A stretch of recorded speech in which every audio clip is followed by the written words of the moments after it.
እንደሰው እንደ ከብት አታስቡ። እንደ ሰው ታስቡ ከሆነ እንደ ሰው አስቡ። ስነ ስርዓት ያዙ ሁላችሁ ማለት ነው። ልጁ ገና ለገና ከሚስቱ ተፋቷል ብላችሁ ሌላ ሾው አትስሩ። እየሰማችሁ ነው።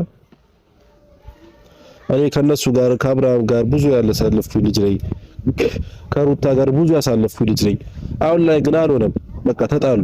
ምንም ማድረግ ነው አይቻልም። በቃ ተጣሉ እና ከተጣሉ ደግሞ ሁለቱም ተከባብረው ነው መቀማመጥ ያለባቸው።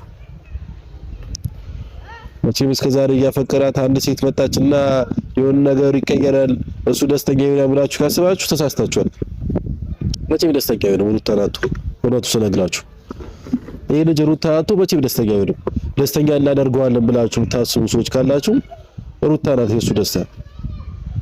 በቃ እስከዚህ ድረስ ነው ምነግራችሁ።